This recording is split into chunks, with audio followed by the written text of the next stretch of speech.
शुरू हुआ। चलो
सहनौ भुनक्तु सह वीर्यं करवावहै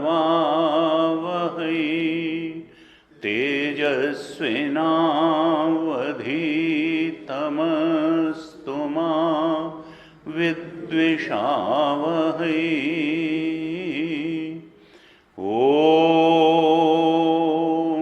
शान्ति शान्ति शान्ति।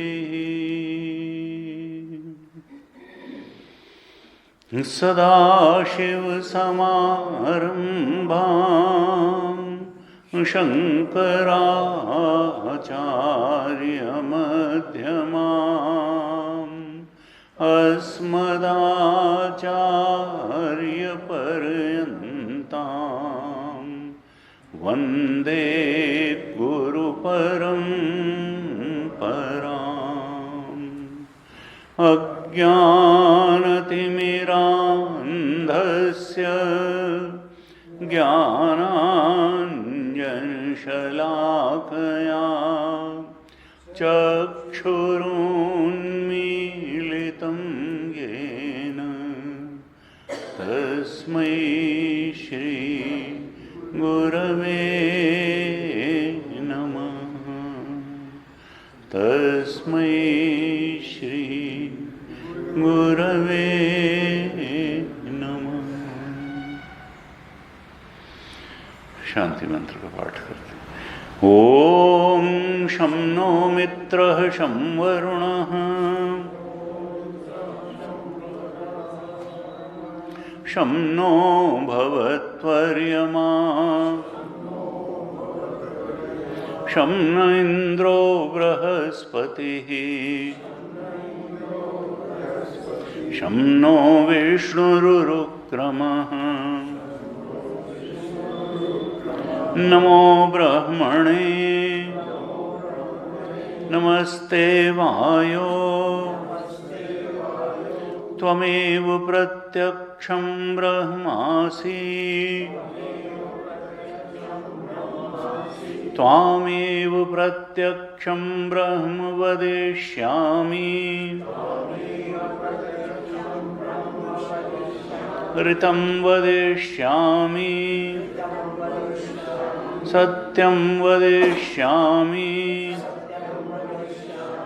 तन्माम् अवतु। तद्वक्तारम् अवतु अवतु माम् अवतु वक्तारम्। ॐ शान्ति शान्ति शान्ति।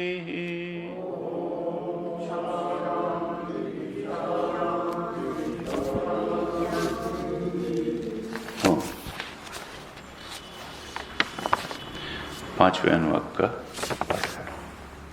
ब्रह्मानंद वल्ली का 5वां अनुवाक। विज्ञानम यज्ञम तनुते कर्माणि तनुतेऽपि च विज्ञानम देवाः सर्वे ब्रह्मज्येष्ठमुपासते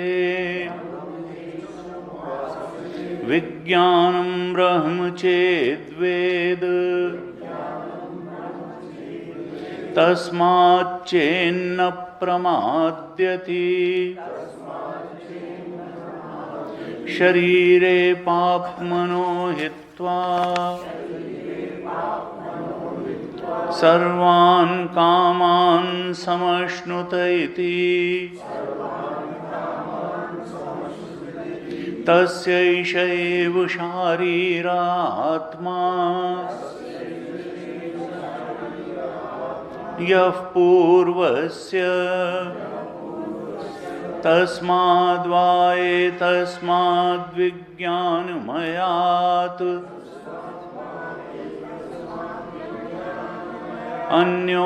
अन्योऽन्तरात्मा आनन्दमयः तेनैष पूर्णः स वा एष पुरुषविद एव तस्य पुरुषविधताम् अन्वयं पुरुषविदः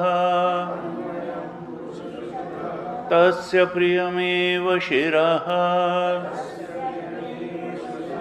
मोदो दक्षिणः पक्षः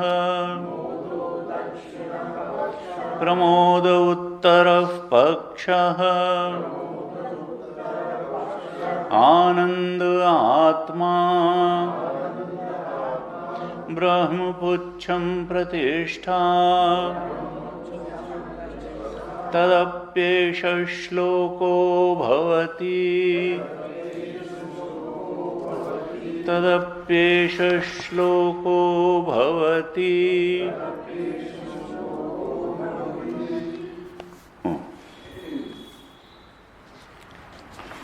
कल हमने जहाँ तक पाठ किया था पिछली कक्षा में, उससे आगे थोड़ा पाठ कर लेते हैं। क्या पेज नंबर है आपके यहाँ? हैं 129। जहाँ तक कल किया था उसके आगे।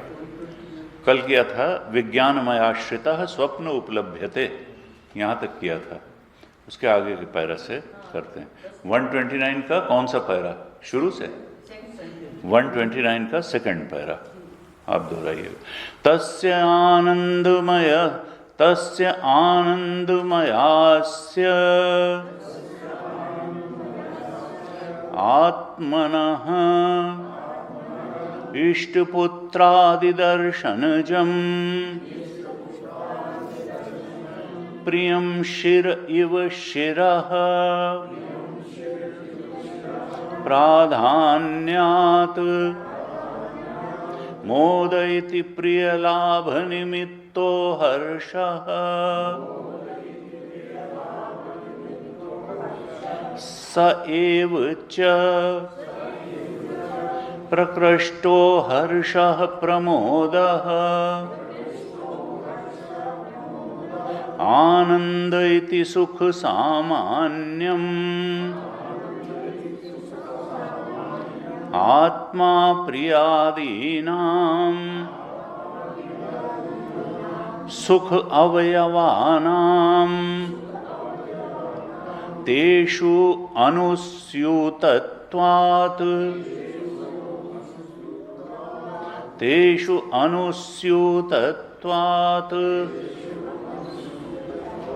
आनंद इति परं ब्रह्म तद्धि शुभकर्मणा प्रत्युपस्थाप्यमाने पुत्रमित्रादि विषय विशेष उपाधौ अंतःकरण वृत्ति विशेषे तमसा अप्रच्छाद्यमाने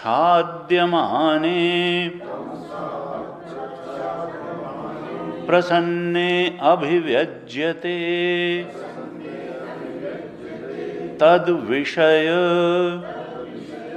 सुखम इति प्रसिद्धं लोके तद्वृत्ति विशेष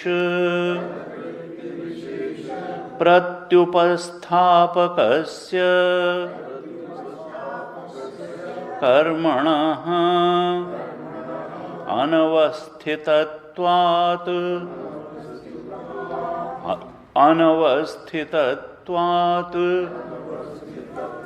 सुखस्य क्षणिकत्वं तद यदा अंतःकरणं तमसा तमोघ्नेन विद्यया ब्रह्मचर्येण श्रद्धया च निर्मलत्वम् आपद्यते यावत् यावत् तावत् तावत् विविक्ते प्रसन्ने अंतःकरणे आनंद विशेषोत्कृष्यते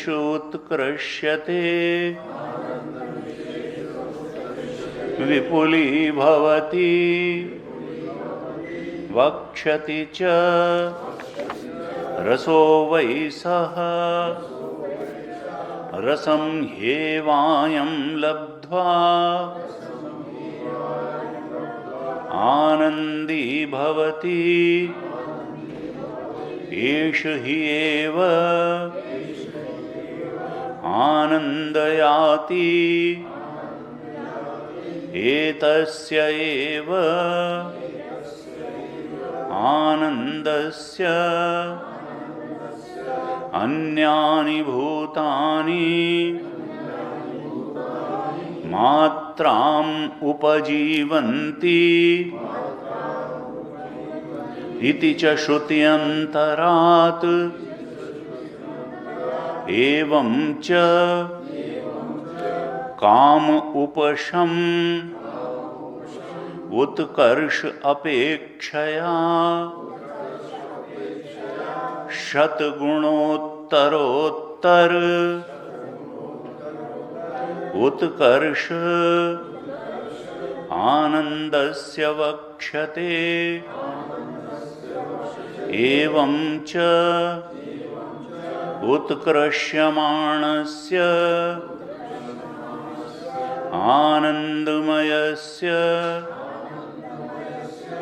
आत्मनः परमार्थ ब्रह्म विज्ञान अपेक्षया ब्रह्म परम एव यत् प्रकृतं सत्यज्ञान अनंतलक्षणम् यस्य च प्रतिपत्ति अर्थ पंच अन्नादिमयाः कोशा उपन्यस्ताः यच्च तेभ्यः अभ्यन्तरं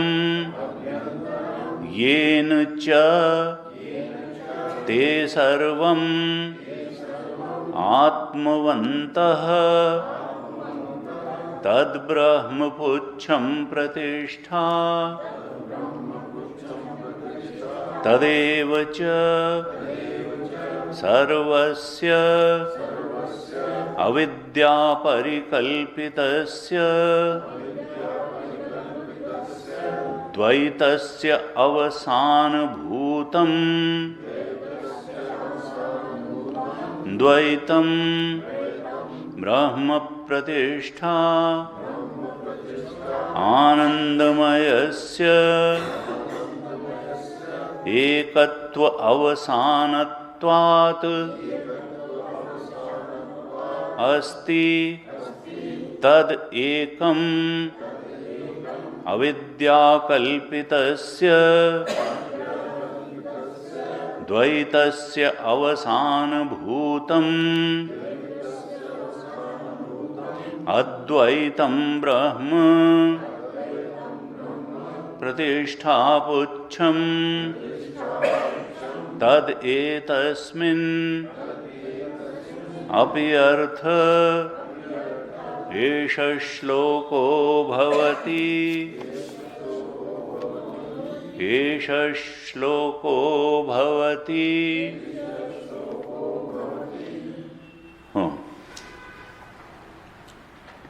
श्रुति माता कोशों के वर्णन के द्वारा जो कोशों का अधिष्ठान है, जो इस आनंदमय कोश की प्रतिष्ठा है, आधार है, आश्रय है, और जो आनंदमय कोश का ही आश्रय नहीं, वास्तव में सारे ही कोशों का आश्रय है, उस ब्रह्म तत्व का बोध कराने के लिए कोशों का निरूपण कर रही है। वेदांत जो लंबे समय से श्रवण करते हैं वो जानते हैं कि ये कोशों का वर्णन अनेक अनेक ग्रंथों में आता है। प्रारंभिक जो ग्रंथ तत्वबोध माना जाता है उसमें भी पंचकोशों का वर्णन है, और विवेक चूड़ामणि में भी काफ़ी विस्तार से वर्णन है, भागवत जी में भी आता है।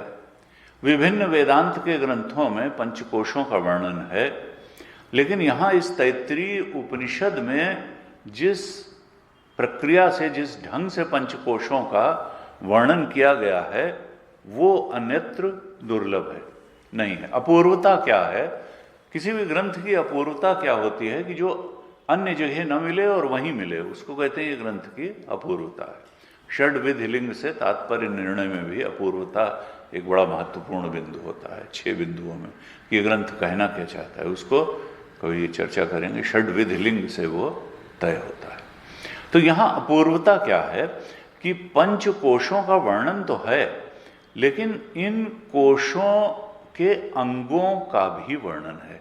और जो है ये तो बता दिया जाएगा कि प्राणमय कोश में जो है उसका अंग के रूप में कर्मेंद्रियां हैं, पंच प्राण हैं, 5 कर्मेंद्रियां हैं, मनोमय में ज्ञानेंद्रियां हैं, और सबके एक सामान्य रूप से उनकी संरचना बताई गई।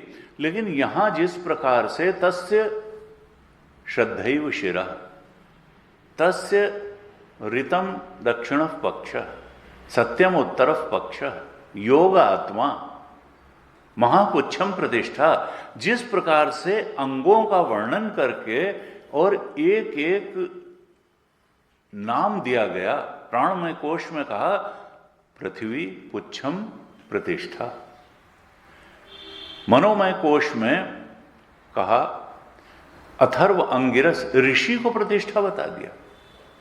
गुरु जी कहते भाई देखा जाए तो ये तो हमारे कोशों का वर्णन चल रहा है, और प्रतिष्ठा को कह दिया पृथ्वी पुच्छम प्रतिष्ठा। तो हमारे प्राणमय कोश की जो प्रतिष्ठा है वो पृथ्वी है, या हमारे मनोमय कोश की जो प्रतिष्ठा है वो ऋषि को बता दिया, अथर्व और अंगिरस ऋषि को। तो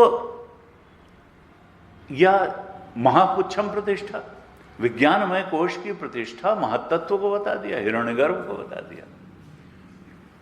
तो देखा जाए तो हमारे करने की बात क्या बनती है कि जो 4 भाग हैं वो तो वास्तव में हमारे कोशों को हैं, और जो प्रतिष्ठा है वो तो समष्टि कोशों की वही प्रतिष्ठा है। पृथ्वी तो सारे ही प्राणमय कोश की प्रतिष्ठा है, वही तो आधार है। अगर अथर्व अंगिरस ये जो मनोमय कोश है ये वेद रूप है, क्योंकि तस्य यजुरेव शिरः, ये कहा गया यजुर्वेद सिर है, वेद रूप है, वेद के शब्द रूप है, ध्वनि रूप है, तभी तो हम जप कर पाते हैं मन से।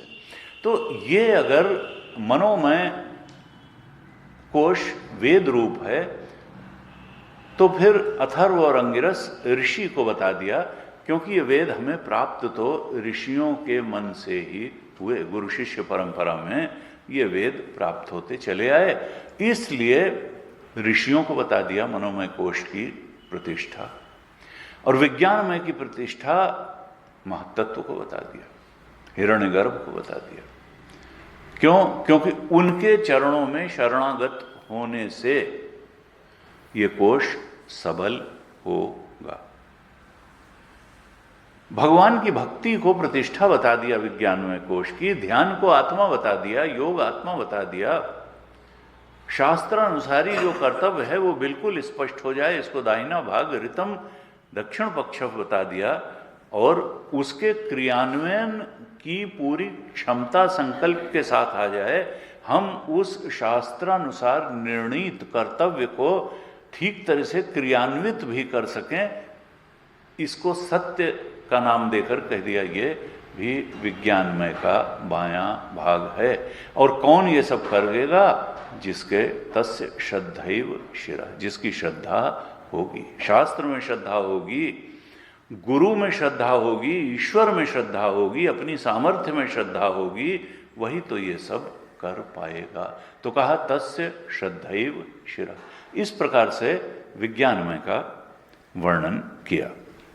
तो हमारे पास साधना का जो क्षेत्र है, जो हमारा कर्तव्य है, और किसके लिए? हमारे ही लिए, हमारे ही लिए हमारा जो कर्तव्य बनता है अपनी ही आध्यात्मिक उन्नति के लिए, सत्य के बोध में प्रतिष्ठित होने के लिए अपने प्रति हमारा जो कर्तव्य बनता है वो ये है कि हम हर कोश को सबल बनाएं और सुंदर बनाएं, क्योंकि नायमात्मा बलहीनेन लभ्या।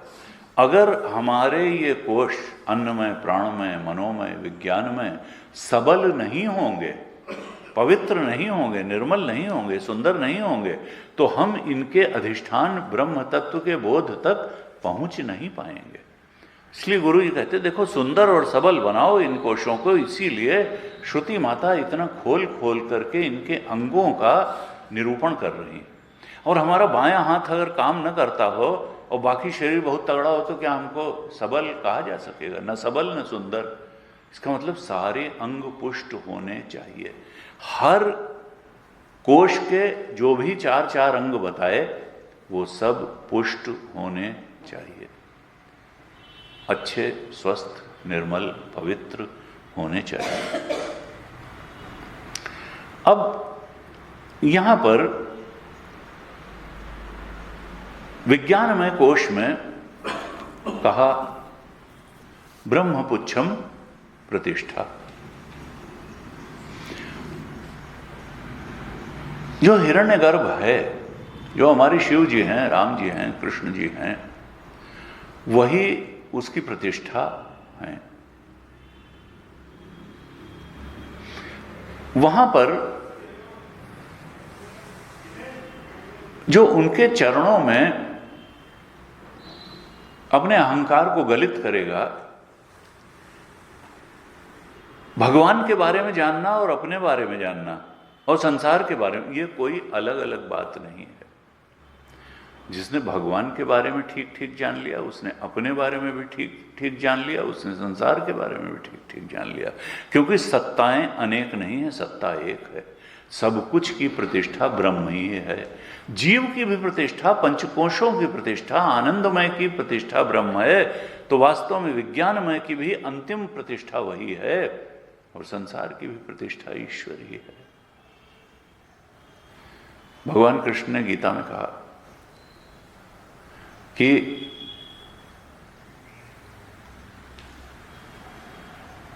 यो मामेव असम्मूढ़ो जानाति पुरुषोत्तम स सर्वविद भजति माम सर्वभावेन भारत।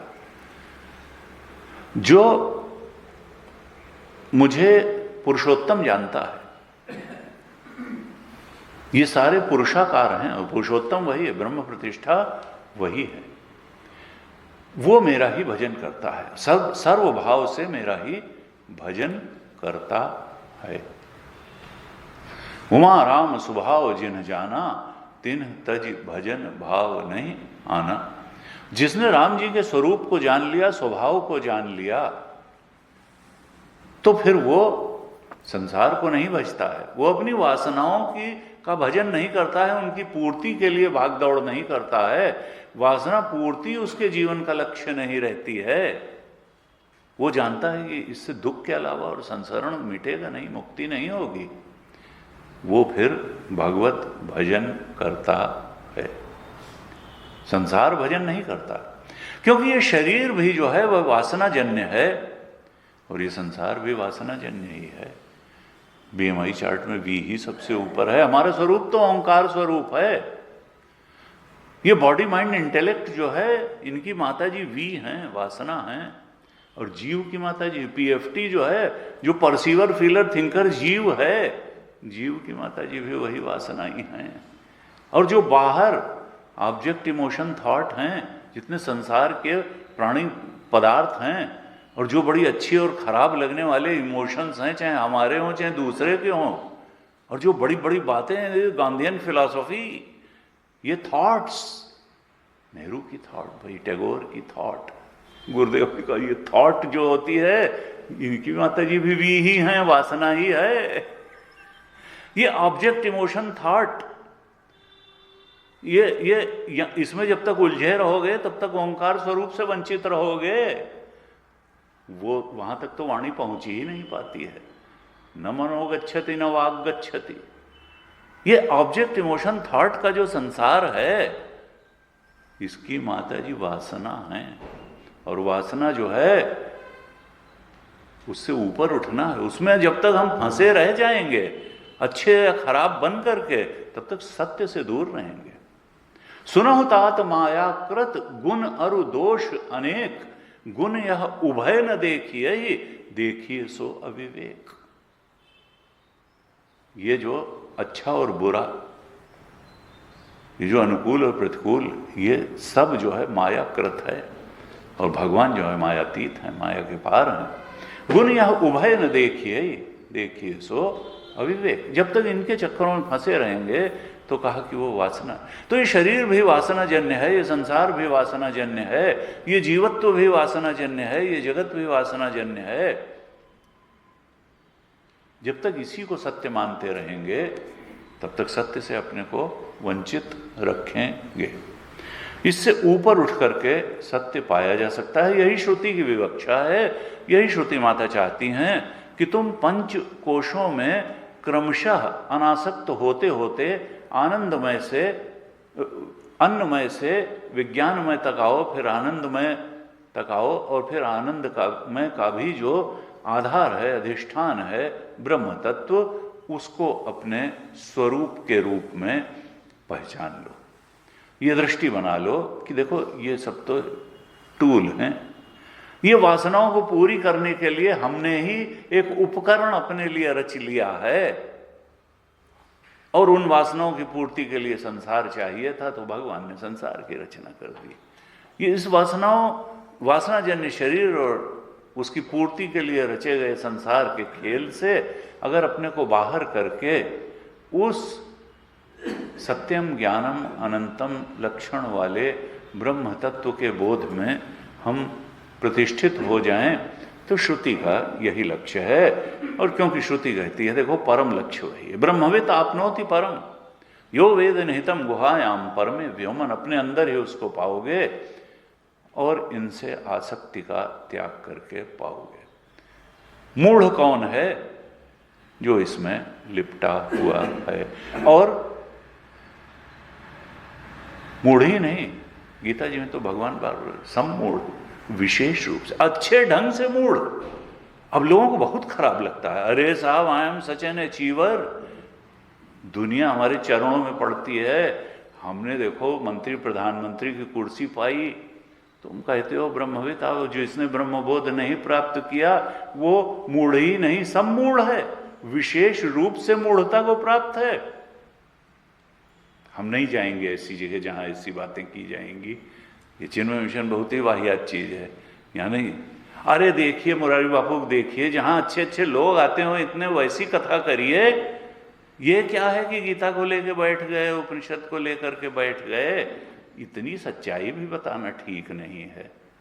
अरे जैसे सब रहते हैं, अखंडानंद महाराज कहते थे कि जब पहले तो सेठों के घरों में ही कथाएं होती थी, तो कहें जो भाई अब भागवत की कथा, उसमें वैराग्य की बात लिखी हुई है, उसमें कहा कि बोले लखन मधुर मृदुबानी ज्ञान विराग भगति रस सानी। भाई पहले ही जो है जब निषाद राज को उपदेश किया तो उनकी वाणी ही किन 3 तत्वों से भरी थी, ज्ञान से भरी थी और वैराग्य से भरी थी और भक्ति। तो ये तीनों, जब शास्त्र में तो ये 3 सद्गुण माने और तीनों साथ ही साथ चलते हैं। भक्ति में जो डूबा होगा वो ज्ञान भी होगा और वैराग्य भी होगा। तो कहें फिर कुछ दिन, 1-2 दिन बाद सेठ जी हाथ जोड़ के खड़े होते थे कि महाराज जी इतने वैराग्य वाला प्रवचन न किया जाए, लड़के और बहू भी घर में हैं, वो लोग भी सुन रहे हैं, इतना ज़्यादा वैराग्य का प्रवचन ठीक नहीं है। तो उनका अब हम क्या करें? क्या हम कोई चौराहे की बात बताने लगे? हम तो शास्त्र की बात बता रहे हैं। अब इसमें कई बार लोग जो है वक्ता को बीच में ले आते हैं, आप जैसा कहते हैं। भाई हम अपनी तरफ से कुछ कह ही नहीं रहे, जो श्रुति ने बताया बस वही बता रहे हैं, जो गीता में बताया है वो बता रहे हैं। हम कोई अपनी मनगढ़ंत कथा नहीं बता रहे हैं, न हम किसी को उठा रहे हैं न गिरा रहे हैं। भगवान कृष्ण की जो वाणी गीता में है वो हम कह रहे हैं, भगवान की सनातन वाणी उपनिषद की है। तो इसको नकारने के पहले जरा से ये देखना चाहिए कि हम चैलेंज किसको कर रहे हैं। एक वक्ता को कर रहे हैं और एक वक्ता को हम महान बता रहे हैं। तो धारणाओं से ऊपर जब तक उठ करके हम नहीं देखेंगे तब तक हम सत्य तक पहुंच नहीं पाएंगे और जीवन का भटकाव और अशांति समाप्त नहीं होगी। भगवान कृष्ण ने गीता में 15वें अध्याय के 5वें श्लोक में बड़ा स्पष्ट रूप से कहा, निर्माण मोहा जित संग दोषा अध्यात्म नित्या विनिवृत्त कामा द्वंद्वैर विमुक्तो विमुक्त सुख दुख संज्ञै गच्छन्त्य मूढ़ा पदम अव्ययम तत्। अमूढ़ होना व्यक्ति की जिम्मेदारी है। अमूढ़ कौन है उसके लिए बता दिया। निर्माण मोहा, जो मापने से ऊपर उठ गया, न दूसरे को नाप रहा है न अपने को नाप रहा है। क्योंकि हम किसी को दुर्गुण कह करके कम करते हैं, अपमान कम करके नापते हैं, सम्मान ज्यादा करके नापते हैं। उनका भाई न दूसरे को नापना है ना अपने, क्योंकि नापा हमेशा माइक उससे ही जाता है, गुण या दोष से ही। दोनों सुनो तो आत्मा या कृत गुण और दोष। अगर आप अपने को नाप रहे हैं या दूसरे को, तो माया को ही अभी नाप रहे हैं। अभी सत्य को नापा नहीं जा सकता है, न नापा जाता है। निर्माण मोहा, और अज्ञान अभी बना हुआ है। अगर अभिमान है, अगर अभिमान है या अपमान है, तो मान तो है ही है, और ये अज्ञान के ही कारण है।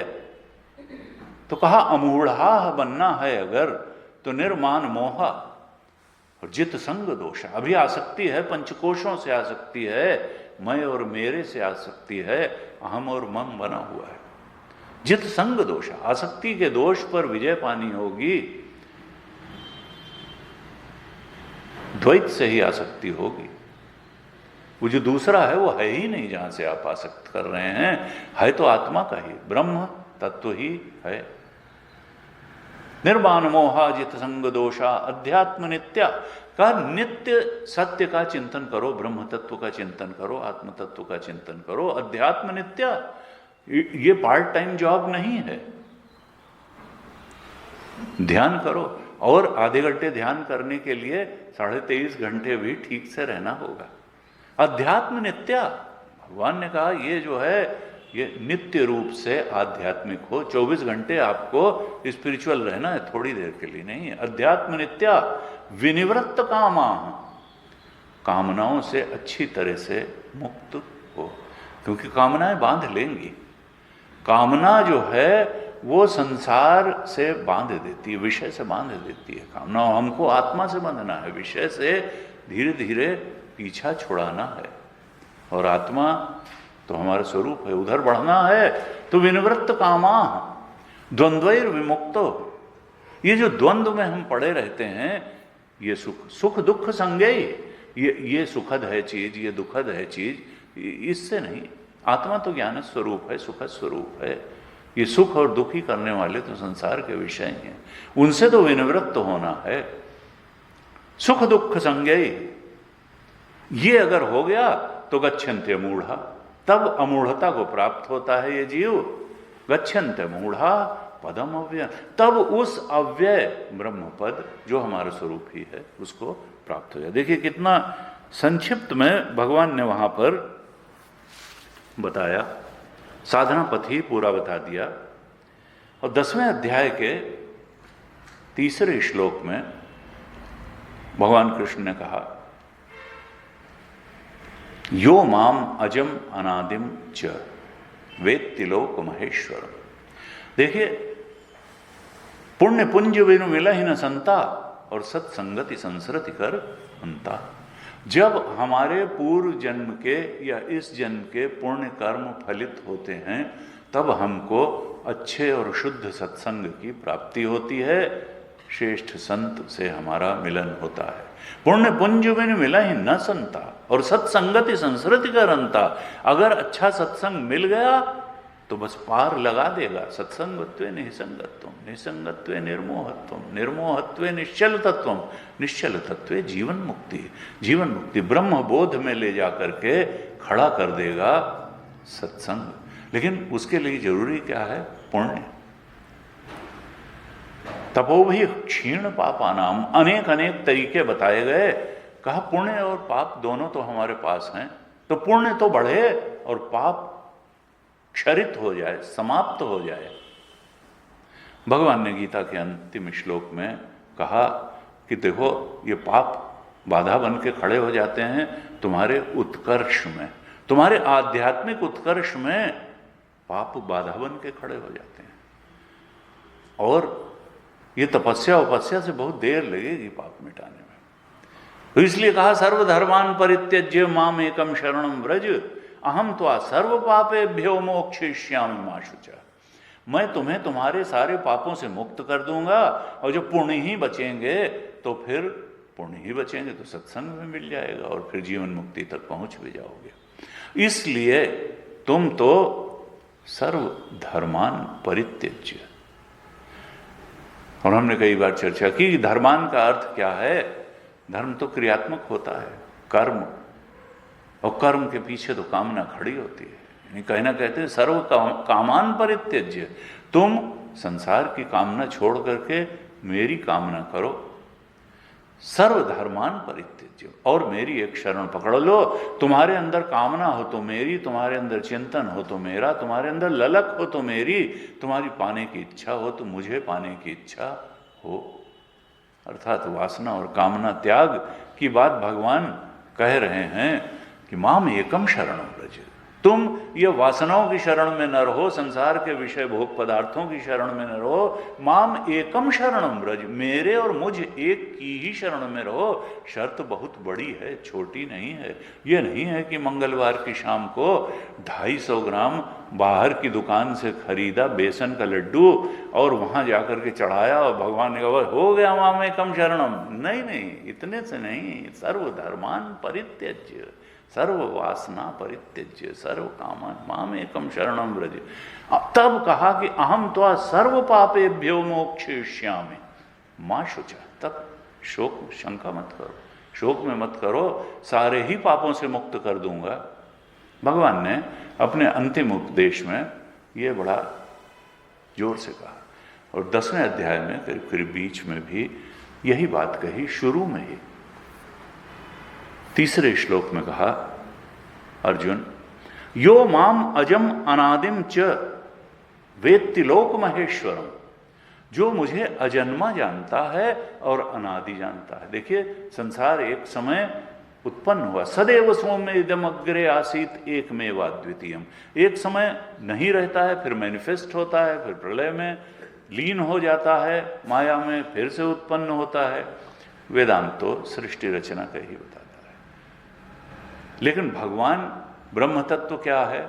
ब्रह्म तत्व तो अज है। सो अज प्रेम भगति बस कौशल्या की गोद, अजोपि सन अव्यात्मा भूतानाम ईश्वरोपि सन, प्रकृतिम स्वाम अधिष्ठाय संभवामि आत्म माया।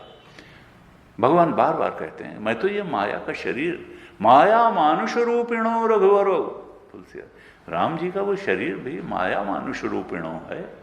वो कोई वास्तव में हमारी तरह संस्कार जन्य नहीं है, वासना जन्य नहीं है उनका शरीर। वो तो भक्तों की पर कृपा करने के लिए संभवामि आत्म माया, मैं तो अपनी माया को वश में करके जन्म लेता हूं। मुझे मालूम है कि मैं ब्रह्म हूं, मेरी सारी शक्तियां मेरे पास रहती हैं। जो हिरण्यगर्भ, जो सगुण निराकार रूप में शक्तियां हैं, वही साकार सगुण साकार रूप में भी शक्तियां ले करके भगवान आते हैं। उनका ज्ञान धूमिल नहीं होता शरीर में आ जाने से, न उनका आनंद धूमिल होता है, वो तो वैसे ही रहते हैं। भगवान कहते हैं कि देखो, मैं मनुष्य के रूप में आया मैं तो हूं, लेकिन जो मूढ़ हैं वो मुझे मनुष्य जानते हैं।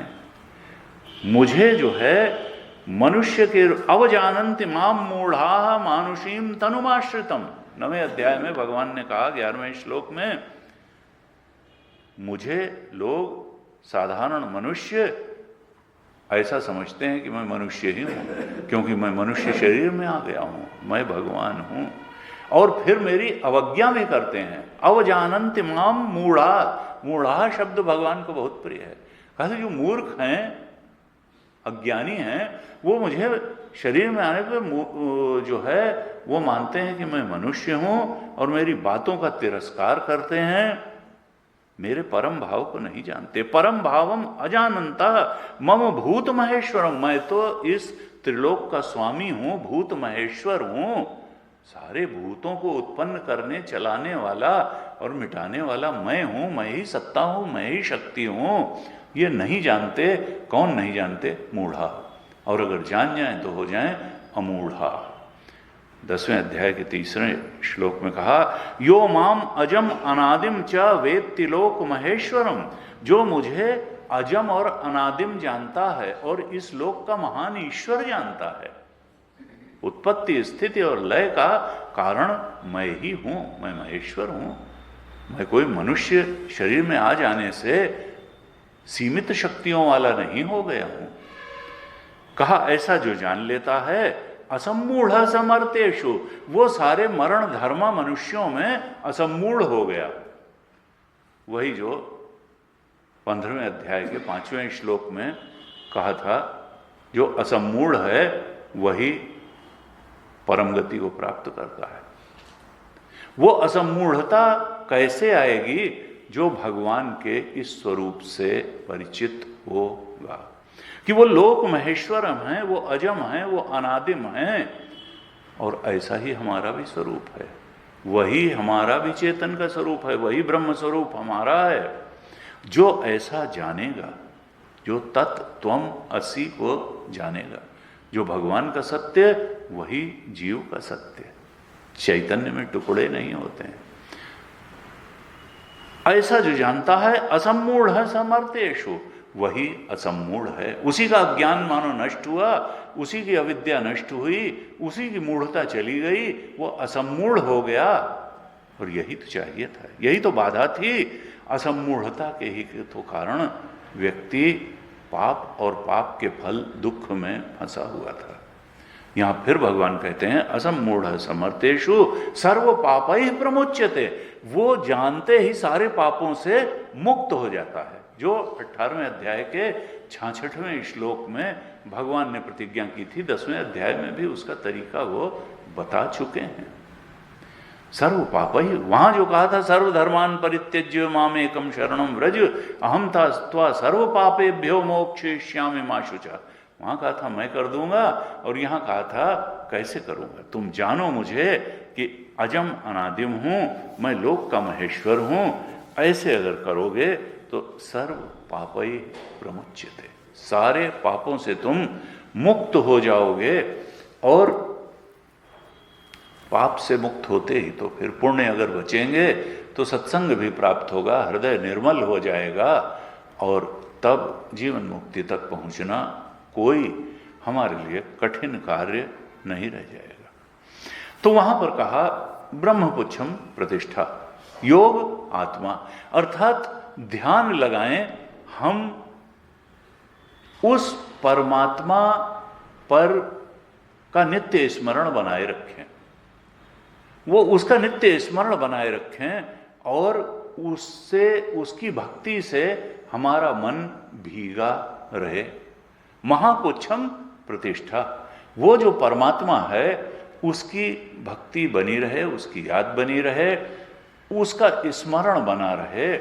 अगर ऐसे करेंगे तो अज्ञान नष्ट हो जाएगा। असमूढ़ समर्थ्येषु और सर्व पाप ही प्रमुच्यते, वो पाप जो बाधा बने हुए हैं, जो संसार में भटका रहे हैं, शरीरों में ला रहे हैं, संसरण में बनाए हुए हैं, वो पाप नष्ट हो जाएंगे। हम लोग भाष्य पर चर्चा कर रहे थे और ब्रह्मानंद वल्ली के भाष्य पर थोड़ी चर्चा करी थी। भाष्यकार ने कहा कि ये जो आनंदमय कोश है ये कार्यात्मा है। अब हम अगर तीन शरीरों की दृष्टि से देखें, एक तो पंचकोश का क्लासिफिकेशन शास्त्र में मिलता है, और जो हमारा आत्मा है, जो हमारा स्वरूप है, वो पंचकोशातीत है, और तीन शरीरों के रूप में भी वर्णन मिलता है, स्थूल शरीर, सूक्ष्म शरीर, कारण शरीर। और हम जो हमारा जो वास्तव में आत्मा है, शुद्ध चेतन है, वो तीनों शरीरों के परे है। ये तीनों शरीर, ये उपकरण है, ये टूल है, ये माइक है, ये पंचभूत से बना हुआ है, ये चेतन नहीं है। ये तो आत्मा के कारण चेतनवत अनुभव में आता है। हमारा जो स्वरूप है पंचकोशातीत है, तीनों शरीरों के परे है। सबसे अंतरंग शरीरों के क्लासिफिकेशन में सबसे अंतरंग कौन है? तो कहा कारण शरीर। स्थूल शरीर है, फिर सूक्ष्म शरीर है, और फिर कारण शरीर है। और पंचकोशों के क्लासिफिकेशन में जो सबसे अंतरंग है वो है आनंदमय कोश। शरीरों की दृष्टि से जो कारण शरीर है, कोशों की दृष्टि से वही आनंदमय कोश है। जिसको हम कारण शरीर कहते हैं, उसी को कोशों के, पंचकोशों के क्लासिफिकेशन में उसी को आनंदमय कोश कहते हैं। भगवान शंकराचार्य ने जब भाष्य लिखा आनंदमय कोश पर, तो कहा यह क्या है? ये कार्य आत्मा है, ये कारण आत्मा नहीं है। यानी ये भी कार्य है। जैसे अन्नमय कोश कार्य है, प्राणमय, मनोमय, विज्ञानमय कार्य आत्मा है, और इसका कारण कौन है? सबका कारण आत्मा है। मंत्र में ही बता दिया था, तस्मात् एतस्मात् आत्मनः आकाशः संभूतः, आकाशाद् वायु, वायोरग्नि, अग्निरापा, आपा पृथ्वी, ऐसे बताया था पहले। तो ये सब कार्य आत्माएं हैं। ये पंचकोश जो हैं ये कार्य आत्मा हैं, ये कारण नहीं है। कारण तो वो ब्रह्म तत्व, आत्म तत्व ही है। लेकिन जब शरीरों का क्लासिफिकेशन किया गया तो वहां जो अंतरतम शरीर था उसको कारण शरीर कह दिया। तो वो कारण शरीर क्या है? और यहां पर कह दिया कार्य आत्मा। लेकिन शब्द से कंफ्यूज होने की जरूरत नहीं है।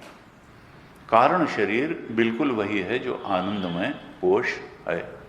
कारण शरीर का भी जो अधिष्ठान है वो शुद्ध चेतन है। सत्यं ज्ञानम अनंतम ब्रह्म ही कारण शरीर का भी अधिष्ठान है। वो वहां पर कारण शरीर केवल इसलिए कहा क्योंकि वो सूक्ष्म और स्थूल शरीर का कारण है। क्यों? क्योंकि वासना पुंज वहीं रहता है, और वासना पुंज मिटे बिना, अज्ञान मिटे बिना, अज्ञान का ही दूसरा नाम वासना पुंज है। अविद्या, अज्ञान, वासना पुंज, ये सब उसी अज्ञान को निरूपित करने के लिए अलग अलग नाम हैं। ये कारण शरीर का जब तक नाश नहीं होगा, यानी वासना पुंज का जब तक नाश नहीं होगा, जब तक आत्म अज्ञान का नाश नहीं होगा, तब तक ये जो दोनों शरीर हैं जिनका ये कारण है वो भी पीछे पड़े रहेंगे। इसलिए नाश तो वासना पुंज का होना है, और एकदम से हम तो जानते भी नहीं कि वासना पुंज कैसा क्या है। इसलिए कहा जाता है जब वो वासना पुंज में से कोई कामना आ जाती है तब हम जानते हैं कि अच्छा ये भी पड़ा हुआ था। इसलिए कहते हैं धीरे धीरे करके कामनाओं को कम करते चले जाओ, तो वासना पुंज क्षरित होता चला जाएगा। क्योंकि कामना पूरी करने से बढ़ जाती है, और कामना न पूरी हो तो अन्य तरह की वासनाएं पैदा करती है। इसलिए गीता जी भी बार बार कहते हैं, जोर देते हैं कि हे साधक, तुम विहाय कामान्य सर्वान् पुमांश्चरति निस्पृह निर्ममो निरहंकार स शांतिमति गच्छति स शांतिमाप्नोति न कामका। अगर तुम्हें आत्म शांति चाहिए तो फिर तुम कामनाओं को धीरे धीरे कम करो, क्योंकि कामनाओं की पूर्ति शांति का मार्ग है नहीं, सत्य का मार्ग है नहीं। ब्रह्म बोध का मार्ग कामनाओं के से क्षरण से होकर के जाता है, और जिस दिन अंतिम कामना भी चली गई, सर्वान काम मनोगतान कामना चली गई, तो स्थित प्रज्ञस्तदोच्यते प्रजाति यदा कामान सर्वान पार्थ मनो आत्मन्येवात्मना तुष्ट स्थित प्रज्ञस्तदोच्यते। तो जो आनंदमय कोश है वही शरीर की दृष्टि से कारण शरीर है, और अवस्थाओं की दृष्टि से वही सुषुप्ति अवस्था है। ये स्थूल शरीर तक चेतना जागृत अवस्था में होती है, और स्वप्न में सूक्ष्म शरीर तक चेतना रहती है, और डीप स्लीप में केवल कारण शरीर ही क्रियाशील रहता है, कारण शरीर तक ही चेतना रहती है। तो अवस्था त्रय विवेक में जो सुषुप्ति की दशा है, शरीर त्रय विवेक में जो कारण शरीर की स्थिति है, पंचकोश में वही आनंदमय कोश की स्थिति है। ये बात याद रखनी है कि जो कार्य आत्मा है वो अपने आप में चेतन नहीं है। चेतना जो आई है वो ब्रह्म तत्व आत्म तत्व से ही आई है, और आत्मा जड़ नहीं है, आत्मा चेतन है।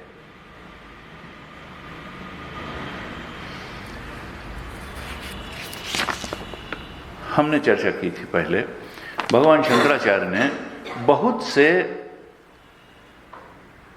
हेतु दिए, बहुत से तर्क दिए कि जिससे व्यक्ति आनंदमय कोश को ही ब्रह्मानंद न समझ बैठे, ब्रह्म न समझ बैठे। ब्रह्म तो आनंदमय कोश की प्रतिष्ठा है।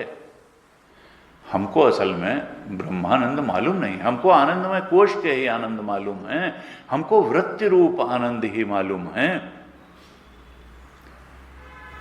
तो भगवान शंकराचार्य ने जब भाष्य लिखा तो कहा कि देखो ये कार्य आत्मा ही है, ये कारण आत्मा नहीं है, ये ब्रह्म तत्व नहीं है। उसके लिए कहा क्योंकि उसी का प्रसंग चल रहा है, अधिकारात मयट शब्दाच, क्योंकि अन्यमय भी, प्राणमय भी, मनोमय, विज्ञानमय कार्यात्मा थे और उन्हीं का प्रसंग चल रहा है। तो आनंदमय भी कार्यात्मा है, इसमें भी मयट प्रत्यय लगा हुआ है। मय अर्थात ये आनंदमय का मतलब आनंद का विकार, आनंद स्वरूप नहीं। अन्नमय का मतलब था कि जो ये अन्न का विकार है, प्राण का विकार है। मनोमय, मयट प्रत्यय लगा हुआ। फिर कहा संक्रामणात् च, एक ये भी दिया था हेतु, आनंदमयम उपसंक्रामति इति वक्ष्यति। आगे अभी तैत्तिरीय उपनिषद में ही श्रुति आएगी जिसमें श्रुति कहेगी कि ये आनंदमय के भी पार चला जाता है। तो जो पार जाएगा वो तो जिस चीज से पार जाता है उससे अलग ही तो होगा। अगर आनंदमय के भी कोई पार जाता है तो वो हम जाएंगे। अगर आनंदमय को भी ट्रांसेंड करेंगे तो हम तो आनंदमय से अलग ही कुछ होंगे। हम तो शुद्ध चेतन होंगे और हम आनंदमय को भी ट्रांसेंड करके उसके बाद अपने स्वरूप में स्थिति प्राप्त कर लेंगे। अधिकार क्यों? क्योंकि कोई अपने आप को ही ट्रांसेंड नहीं कर सकता, हमेशा दूसरी चीज को ही ट्रांसेंड करेगा। तो ट्रांसेंड करने वाला हमेशा ट्रांसेंड करने वाली चीज से अलग होगा। अधिकार अभावात, जो प्राप्त है उसकी प्राप्ति नहीं हो सकती। कहा स्वात्मनि भेद अभावात, अपने आप में भेद थोड़ा हो सकता है। आत्मा में कोई सिर आदि की कल्पना नहीं की जा सकती है कि आत्मा का हमारा ये सिर है, ये दाहिना भाग है। ये तो जो अपने से अलग चीजें हैं उसी में सिर आदि की कल्पना की जा सकती है। फिर हमने कल चर्चा की थी पिछली कक्षा में कि देखिए ये जो आत्म तत्व है, ब्रह्म तत्व है, ये तो अदृश्य अनात्मे अनिलयने अनिरुक्ते अस्थूलम अनणु नेति नेति आत्मे इत्यादि विशेष अपोह श्रुतिभ्य च, जो श्रुति बड़े स्पष्ट रूप से तैत्तिरीय की श्रुति कोट की, भगवान शंकराचार्य ने बृहदारण्यक की 2 श्रुतियां कोट की कि जो वास्तव में आत्म तत्व है, जो हमारा स्वरूप है, ब्रह्म तत्व है, वो तो देखा नहीं जा सकता है। उसमें ये सिर, ये दाहिना, देखा का मतलब अनुभव नहीं किया जा सकता है। जैसे विज्ञानमय में श्रद्धा शिर और ऋतम दक्षिण पक्ष, सत्यम उत्तर पक्ष, मध्य भाग जो है आत्मा, योग आत्मा, इस तरह से भाग आत्म तत्व में नहीं किए जा सकते हैं, उसको देखा नहीं जा सकता है। अनात्मे उसका कोई शरीर नहीं है, उसका कोई घर, कोई आधार नहीं है, वो अपना आधार स्वयं है। अनिरुक्ते, अनिर्वचनीय है। अस्थूलम अनणु, उनको उसको न कहा जा सकता है कि ये स्थूल है, न सूक्ष्म है। और कहा नेति नेति इति आत्मा, वो तो जहां जहां तक दृश्य है वहां वहां तक है नहीं। और फिर जो नकारने वाला है बस वो बचेगा, वही तो आत्म तत्व है। जहां तक हम नकार सकते हैं वहां तक तो दृश्य है, अनात्मा ही है। यद दृश्यम तद जड़म तद मिथ्या। और दृश्य विचार तक दृश्य ही है। हम जान सकते हैं कि ये विचार है, मित्र का विचार है, शत्रु का विचार है, घर का विचार है। यानी न तो हम संसार के पदार्थ हैं क्योंकि वो दृश्य कोटि में, न हम ये स्थूल शरीर हैं, न हम मन हैं क्योंकि हम सुख दुख को भी जानते हैं, न हम विचार हैं, हम जानते हैं कि कौन सा विचार चल रहा है। जो जहां जहां तक दृश्य है हम देख सकते हैं, पहचान सकते हैं, जान सकते हैं, वहां वहां तक सब अनात्मा है। उनको नकारते चले जाओ, न इति न इति, फिर नकारने वाला ही बचेगा, चेतन ही बचेगा, और उसको नकारा नहीं जा सकता। अपने आप के होने को कौन नकारेगा? हम अपने आप को नहीं नकार सकते हैं। नेति नेति नेति नेति करके हम अपने स्वरूप तक पहुंच सकते हैं। जो जो दृश्य है उसको नकार दें, वो मिथ्या है, वो है नहीं। लेकिन तादाद में जब ये चेतन उससे कर लेता है तो वो बहुत बड़ी चीज बन जाता है, हमारे ऊपर सवारी कर लेता है, हमारा नियंता बन जाता है और हमको चलाना शुरू कर देता है। कहा नेति नेति इत्यादि विशेष अपोह। श्रुति कहती है कि जितने भी विशेषण हैं उनको हटाओ। फिर जो निर्विशेष है वही तुम्हारा स्वरूप है, वही आत्मा है और वही तुम हो। वहां तक पहुंचते ही फिर परम आनंद की प्राप्ति है, परम शांति की प्राप्ति है, वही स्वरूप का बोध है। अब कहते हैं मंत्र उदाहरण अनुपपत्तेश्च, आनंदमय को ही आत्मा मानने पर जो आगे छठा मंत्र आने वाला है, जहां श्रुति कहेंगी असन्नेव स भवति असद ब्रह्म इति वेद चेत, वह असत ही हो जाता है जो कहता है कि ब्रह्म नहीं है। जो ब्रह्म के होने को नकारता है वो मानो अपने होने को नकार देता है, क्योंकि ब्रह्म तुमसे अलग कुछ है नहीं, तुम्हारी चेतना ही तो ब्रह्म है। असन्नेव स भवति, असद एव स भवति, अभी छठे मंत्र में आएगा, पहला ही है कि वो असत ही हो जाता है। देखिए ये शंकराचार्य जी ने यहीं सर से बौद्धों का खंडन किया कि देखो शून्यवाद नहीं, शून्य नहीं है, तुम अपने को कैसे नकारोगे, तुम चेतन हो, तुम सत्यम ज्ञानम अनंतम ब्रह्म हो, तुम शून्य नहीं हो। जिस चीज को तुम नकार सकते हो अपने को कैसे नकारने वाले को कैसे नकारोगे। कहा अगर तुमने कह दिया कि वो ब्रह्म असत है ही नहीं, तो फिर तुमने अपने को ही असत कह दिया मैं ही नहीं हूं। असन्नेव स भवति असद ब्रह्म इति वेद चेत, वो खुद ही असत हो जाएगा जो ब्रह्म को असत कहेगा। कहते हैं कि देखो नहीं प्रिय आदि अवयव विशिष्टे प्रत्यक्षतः अनुभूयमान आनंदमय आत्मनि ब्रह्मणि नास्ति ब्रह्म इति आशंक्य अभावात्। अगर तो आनंदमय को ही आत्मा मान लिया जाए तो फिर ये छठे मंत्र को कहने का कोई मतलब नहीं रह जाएगा, क्योंकि आनंदमय तो प्रत्यक्ष अनुभूयमान है ही, उसको कौन नकार सकता है।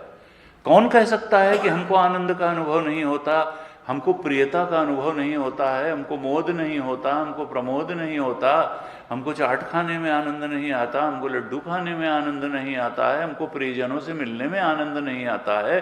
आनंदमय कोश का तो सबको अनुभव है, उसको कौन नकार देगा। फिर असन्नेव स भवति, इसका मतलब कि जिस ब्रह्म के नकारने की शंका उत्पन्न की जा रही है श्रुति द्वारा, और उस शंका का निवारण भी किया जा रहा है छठे मंत्र में, वो आनंदमय से अलग कोई चीज है, क्योंकि आनंदमय में तो शंका की कोई बात ही नहीं है। वो तो हमारा अनुभूत सत्य है कि हमको आनंद मिलता है, सुख मिलता है। इसका मतलब वो जो ब्रह्म है वो इस आनंदमय से अलग कुछ है, तो और उसके होने में शंका भी हो सकती है। और अक्सर हम देखते भी हैं, भाई लोग कहते हैं कि आई डोंट बिलीव, कम्युनिस्ट लोग, गुरुजी कहते थे भाई नाम क्या है, सीताराम येचुरी, सीताराम नाम है और कहते हैं हम भगवान को नहीं मानते। वो माता पिता ने नाम रखा सीताराम। तो असन्य वो सब, अगर तुम उसको नकारोगे तो फिर जो है भगवान जो है तरह तरह से अपनी उपस्थिति। कहा कि न ही प्रिय शिर आदि अवयव विशिष्टे प्रत्यक्षता अनुभूयमान आनंदमय आत्मनि ब्रह्मणि नास्ति ब्रह्म इति आशंका अभावात। फिर तो ऐसी आशंका का ही अभाव हो जाएगा कि ब्रह्म नहीं है, और फिर छठे मंत्र की जरूरत क्या थी श्रुति को लिखने की, क्योंकि आनंदमय के बारे में तो किसी को शंका नहीं हो सकती, तो ब्रह्म के बारे में ही शंका हो सकती है कि है कि नहीं है, और उसी को नकारने के लिए अभी छठा मंत्र आएगा। इसका मतलब क्या है कि आनंदमय के से अलग वो ब्रह्म है। कहते हैं ब्रह्म पुच्छम प्रतिष्ठा इति अपि च अनुपपन्नम पृथक ब्रह्मण प्रतिष्ठात्वेन ग्रहणम। जो श्रुति छठा मंत्र कह रही है उसका कोई औचित्य नहीं बनेगा अगर आनंदमय को ही हम ब्रह्म मान लेंगे। ब्रह्म तो आनंदमय की प्रतिष्ठा है, उस पर तो आनंदमय आश्रित है, वो तो आधार है आनंदमय का, और आधार हमेशा आधेय से अलग होता है। अगर ये माइक टेबल पे रखा है तो टेबल आधार है और माइक आधेय है, इसका मतलब क्या है कि वो अलग है। घड़ा अगर जमीन पे रखा है तो पृथ्वी आधार है और घड़ा आधे है। आधार हमेशा आधे से अलग होता है। अगर ब्रह्म आधार है, आश्रय है, प्रतिष्ठा है आनंदमय की, इसका मतलब ब्रह्म उससे अलग है और आनंदमय अलग है। ब्रह्म पुच्छम प्रतिष्ठा एति च अनुपपन्नम पृथक ब्रह्मण प्रतिष्ठात्वेन, ब्रह्म को तो आनंदमय से अलग ही ग्रहण करना पड़ेगा। तस्मात् कार्य पतित एव आनंदमय, तब आनंदमय की स्थिति क्या होगी? कार्यात्मा की, क्योंकि कारण तो ब्रह्म होगा, वो आधार होगा। तस्मात् कार्य पतित एव आनंदमय न पर एव आत्मा, जो ब्रह्म है वो परमात्मा नहीं कहा जाएगा। आनंदमय जो है वो परमात्मा नहीं कहा जाएगा। जो आनंदमय की प्रतिष्ठा ब्रह्म है, पर एव आत्मा वही है जो आनंदमय की भी प्रतिष्ठा है ब्रह्म। तस्मात् आनंदमय तो कार्य श्रेणी में है, कार्यात्मा है। आनंदमय न पर एव आत्मा, वो परमात्मा नहीं है, वो मुख्य आत्मा नहीं है। आनंदमय ब्रह्म नहीं हो सकता है, अर्थात हमको वहां तक पहुंचना है। फिर कहते हैं, अब थोड़ा सा प्रसंग, यहां तक तो इतनी भाष्य में केवल भगवान शंकराचार्य ने इतने सारे हेतु दिए, तर्क दिए, इसलिए कि कहीं हम आनंदमय को ही ब्रह्म मान करके न बैठ जाएं कि ब्रह्म आनंदमय से अलग है, इसका अधिष्ठान है, इसकी प्रतिष्ठा है। और इतने इतने तर्क दिए, 5-6 तर्क कम से कम दे दिए। अब थोड़ा सा अलग बात करते हैं। कहते हैं आनंद इति विद्या कर्मणो फलम। ये आनंद है क्या?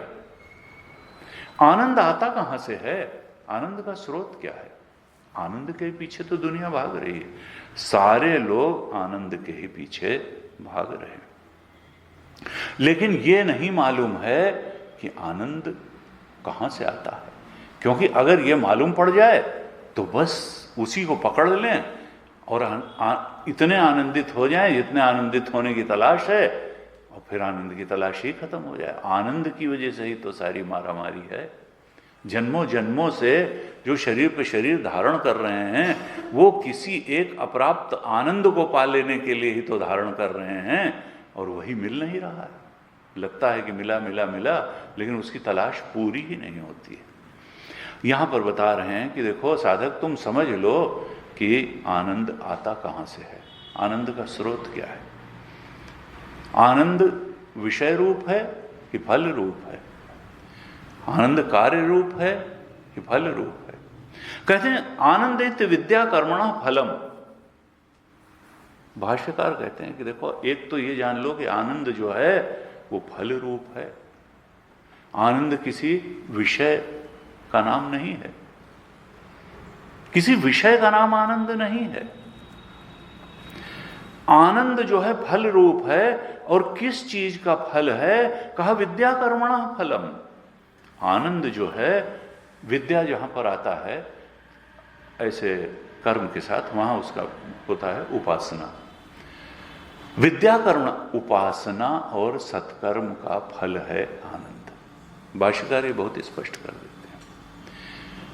आनंद जो है, वास्तविक जो आनंद है, आनंद इति विद्या कर्मणा फलम।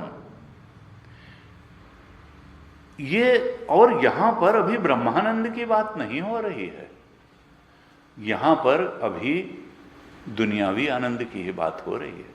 देखिए, आनंद के भी कई स्तर होते हैं। तमोगुणी आनंद भी होता है, गीता जी में बताया कि देखो तमोगुणी आनंद भी है, रजोगुणी आनंद भी है, सतोगुणी आनंद भी है, और फिर त्रिगुणातीत का आनंद भी है। तो तमोगुणी आनंद तो नशे आदि का आनंद है। रजोगुणी आनंद जो है वो इंद्रिय और विषय के सन्निकर्ष से जो आनंद प्राप्त होते हैं वो रजोगुणी आनंद है। और जो अभ्यासात रमते यत्र दुखांतम च निगच्छति, पूजा का, ध्यान का, सत्संग का, ये जो आनंद है सतोगुणी आनंद है। और जो त्रिगुणातीत आनंद है वो तो स्वरूप का आनंद है, आत्मा का, ब्रह्मानंद है, आत्मानंद है। यहां पर कहा कि आनंदित विद्या कर्मणा फलम। अभी यह आनंद में कोश के ही आनंद की बात कर रहे हैं। कहते हैं जो ये आनंद है, दुनियावी आनंद है, इसमें भी जो उच्चतम स्तर का आनंद है वो विद्या यानी उपासना और सत्कर्म निष्काम कर्म द्वारा ही प्राप्त किया जाता है। ये जो गुणों के अंदर का भी आनंद है, वो उसमें क्रमशः ऊंचा ऊंचा आनंद अगर प्राप्त करना है तो आनंदित विद्या कर्मणा फलम, आनंद उपासना और कर्म का फल है। और तद विकार आनंदमय, और उसका जो विकार है वही आनंदमय है। ये जो विद्या और कर्म,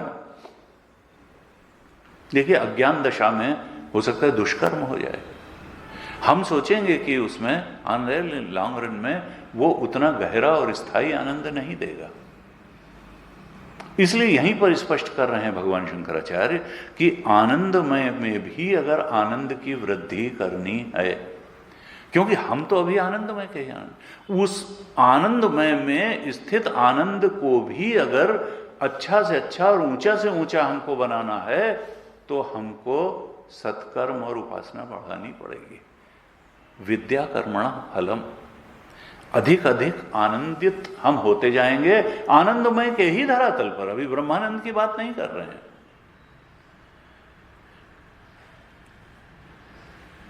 अब आनंदमय में तो विविधता है आनंद की, तो वो विकार है। इसी विद्या और कर्म, कर्म अनेक तरीके के होते हैं, वृत्तियां अनेक तरीके की बनती हैं, उपासना से बनेंगी, कर्म से बनेंगी, परिस्थितियों से बनेंगी, मन स्थिति बनेगी और उसमें रिफ्लेक्ट होगा आत्मा का आनंद, और फिर आनंदमय में हम अलग अलग श्रेणी के अलग अलग तरीके के आनंद अनुभव करेंगे, भोग करेंगे। सच विज्ञानमयात अंतर, ये जो आनंदमय है ये विज्ञानमय के अंतर है, अंतरंग है। यज्ञाति हेतोः विज्ञानमयस्य अंतर श्रुते, ये विज्ञानमय में तो कर्तृत्व है, विज्ञानमय तो यज्ञ आदि का कर्ता है, लेकिन इससे भी अंतरंग, कर्तृत्व से भी अंतरंग भोक्तृत्व है, और ये भोक्तृत्व आनंदमय में है। विज्ञानमय करता है, आनंदमय भोक्ता है। ये जो भोक्ता है ये सबसे अंतरंग है और इसीलिए डीप स्लीप में भी रहता है। विज्ञान में तो जागृत और स्वप्न में ही एक्टिव रहता है, लेकिन डीप स्लीप में तो विज्ञान में भी सो जाता है, चेतना वहां से सिमट आती है सूक्ष्म शरीर से, केवल कारण शरीर या आनंदमय में ही चेतना सिमट के रह जाती है। लेकिन सो के उठने के बाद हर व्यक्ति कहता है कि मैं सुख से सोया, तो भोक्ता ही तो स्मरता होता है। इसका मतलब कि भोक्ता वहां था, डीप स्लीप में भी भोक्ता था। भोक्तृत्व सबसे अंतरंग है और भोक्तृत्व आनंदमय में है। कहते हैं ज्ञान कर्मणो ही फलम भोक्ता अर्थत्वात् अंतरतमम स्वात् स्यात्। ये उपासना और कर्म का जो फल है वो भोक्ता अर्थत्वात्, वो भोक्ता के लिए ही है। अंतरतमश्च आनंदमय आत्मा पूर्वभ्य, इसलिए ये जो भोक्तृत्व है, जो भोक्ता है, ये आनंदमय का पार्ट है और ये अंतरतम है। चारों ही कोशों में ये आनंदमय सबसे अंतरतम है और वहां भोक्ता बैठा हुआ है। कहते हैं विद्या कर्मणो प्रियादि अर्थत्वात् च, प्रियादि प्रयुक्ते ही विद्या कर्मणि। ये विद्या और कर्म ये प्रिय आदि वृत्तियों को प्राप्त करने के लिए ही हैं।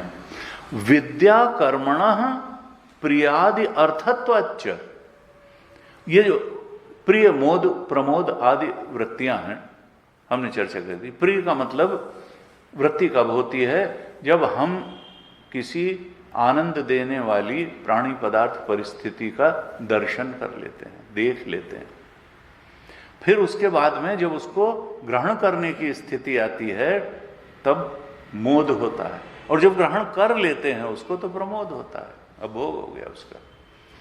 तो ये जो प्रिय मोद और प्रमोद,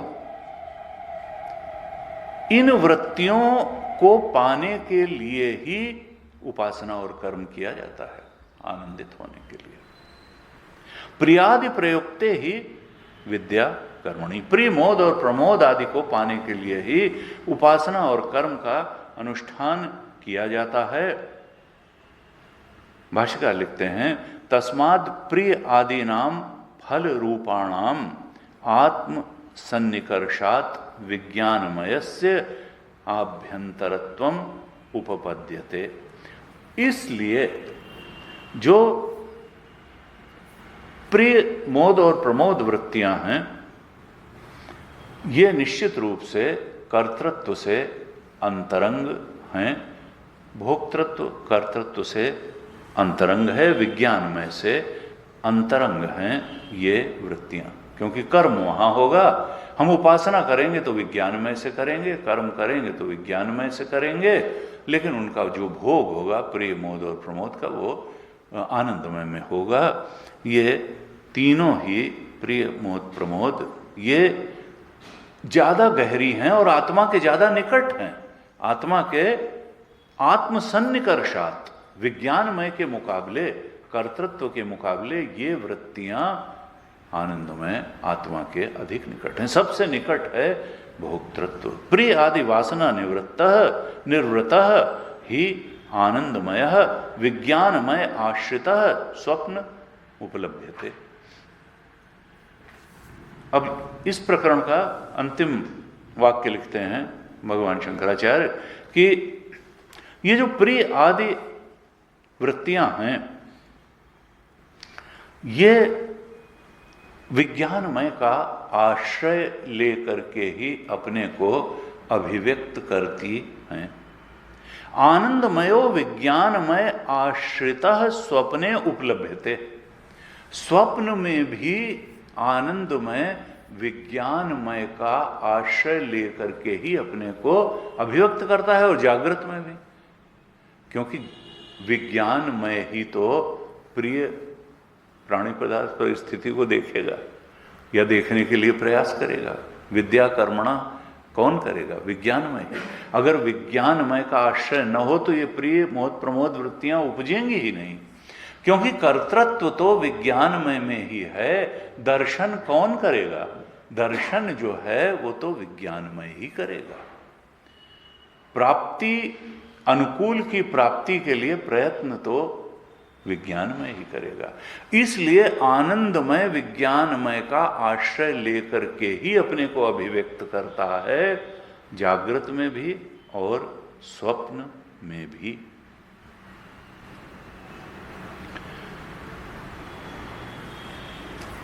ये जो आनंद की बात है, ये बहुत से दर्शनों में अलग अलग ढंग से कही गई, लेकिन इस पर सबसे ज़्यादा प्रकाश तो वेदांत में ही डाला गया। और इस इतना महत्वपूर्ण, मनुष्य के या सारे ही प्राणियों के जीवन में जो सबसे महत्वपूर्ण बात है वो तो आनंद ही है। जीवन के केंद्र में तो आनंद ही है, क्योंकि योग दर्शन में भी जो आनंद की परिभाषा दी या सुख की परिभाषा दी, तो योग दर्शन में कहा अनुकूल वेदनीयम सुखम, कि जब कोई हमारे अनुकूल प्राणी पदार्थ परिस्थिति प्राप्त होती है तो वो हमारे लिए सुख का कारण बनती है और उससे हमारा राग हो जाता है। सुखानुशयी राग, ये भी कहा, उसके बाद सूत्र दिया, योग सूत्र में आया कि अनुकूल वेदनीयम सुखम, यानी वासनाएं जन्म जन्मांतर से पड़ी हुई हैं। जब उन वासनाओं के अनुकूल कोई घटना घट जाती है, उन वासनाओं के अनुकूल कोई परिस्थिति बनती है और उससे मनस्थिति बन जाती है जो वासना के अनुकूल होती है, तो हमको सुख की अनुभूति होती है। और प्रतिकूल वेदनीयम दुखम, जब वासना के प्रतिकूल कोई प्राणी पदार्थ परिस्थिति बाहर होती है और अंदर वैसी मनस्थिति बनती है, वृत्ति बनती है, तो हमको दुख की अनुभूति। और दुखानुशयी द्वेष, जब दुखद चीज होती है तो द्वेष हो जाता है, जब सुखद स्थिति होती है तो राग हो जाता है उससे। तो अनुकूल वेदनीयम सुखम और सुखानुशयी रागा, और प्रतिकूल वेदनीयम दुखम और दुखानुशयी द्वेष, ये राग और द्वेष की बात है। और इसी में फंसे हुए हमने जाने कितनी जिंदगियां बिता दी, राग और द्वेष में, और सुख की तलाश में और दुख से दूर भागने में। लेकिन वो सुख जिसकी तलाश थी वो मिला नहीं। क्यों नहीं मिला?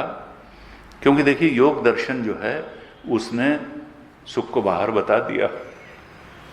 उसने कह दिया कि प्राणी पदार्थ अनुकूल वेदना कहां से होगी, वो तो बाहर से होगी। और वेदांत तो कहता है सुख जो है विषय का धर्म नहीं है, वो वस्तु रूप है, वो ब्रह्म आत्मा का धर्म है। यहां तक पतंजलि योग दर्शन नहीं पहुंचा। उसने तो कह दिया कि विषय अनुकूल वेदनीयम सुखम, यहां वेदना वेदना की बात ही नहीं करी। यहां कहा उसके सबके पार चले जाओ, आनंदमय के भी पार चले जाओगे, तब तुम्हारा वास्तव में ब्रह्मानंद है। ये बाहर विषय तो केवल वृत्ति का उत्थापक होता है, उसमें जो प्रतिबिंबित होता है सुख, वो तो आत्मा से ही प्रतिबिंब, आत्मा से जैसे चेतना प्रतिबिंबित होती है वैसे ही सुख भी प्रतिबिंबित होता है।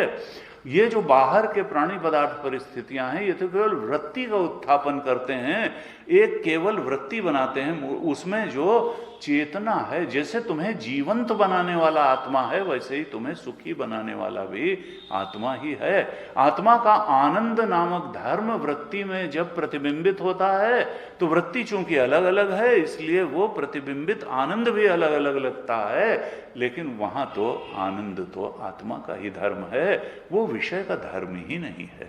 विषय केवल वृत्ति का उत्थापक है। जैसे चेतना विषय का धर्म नहीं है, जैसे आत्मा की चेतना वृत्ति में प्रतिबिंबित होकर के वृत्ति को चेतन बनाती है, फिर वो वृत्ति देह को भी चेतन बनाती है, इसी तरीके से आत्मा का ही आनंद वृत्ति में प्रतिबिंबित होकर के वृत्ति को में आनंद की अनुभूति कराता है, और फिर शरीर तक भी रोम रोम भी पुलकित हो जाता है। तो यहां तक वेदांत ही पहुंचा कि देखो आनंद अंदर से बाहर बहता है। जैसे चेतना अंदर से बाहर बहती है, ऐसे आनंद भी अंदर से बाहर बहता है। ये बाहर से अंदर नहीं बहता है। जैसे चेतना बाहर से अंदर नहीं बहती, ऐसे आनंद भी बाहर से अंदर नहीं बहता है। और उसके लिए आपको वहां तक जैसे जैसे पहुंचेंगे वैसे वैसे आनंद, अभी आगे बताने वाले हैं भाष्य में बड़े ही स्पष्ट रूप से कि इस आनंद का उत्कर्ष कैसे कैसे जीवन में संभव है। इस आनंद को अंदर से बाहर बहने वाले इस आनंद को कैसे आप और ज्यादा बहा सकते हैं, वो प्रक्रिया भी अभी बताने वाले हैं। उसके लिए बाहर बहुत काम करने की जरूरत नहीं है, अंदर ही बहुत काम करने की जरूरत है। अपने विज्ञानमय को ऐसा बनाने की जरूरत है कि वो आत्मा का आनंद और उसमें प्रतिबिंबित हो सके, बह सके। हमको अपने कोशों को वही सबल और सुंदर बनाने की जरूरत होगी, तो आत्मा का आनंद और उसमें अनुभव में आएगा और हम तृप्त अनुभव करेंगे। और अगर वो आत्मानंद ब्रह्मानंद हो जाए तो यस्त्वात्मरतिरेव स्यात् आत्मतृप्तश्च मानवः आत्मनि एव च संतुष्टः तस्य कार्यं न विद्यते। तब तो बाहर की दौड़ धूप ही समाप्त हो जाएगी, क्योंकि आत्मानंद गीता में कहा 3 अध्याय का 17वां श्लोक, तस्य कार्यं न विद्यते। तो आत्मरति ब्रह्मानंद अभी तो पूरी वल्ली ही है, अभी आगे ब्रह्मानंद की बात चलती रहेगी, कैसे और आनंद बढ़ाया जा सकता है, इस पर अभी और आगे हम चर्चा करेंगे। ओम पूर्णमदः पूर्णमिदं पूर्णात् पूर्णमुदच्यते पूर्णस्य पूर्णमादाय पूर्णमेवावशिष्यते।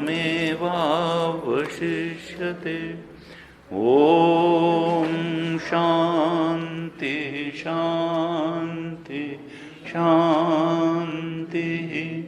हरिः ओम श्री गुरुभ्यो नमः। हरिः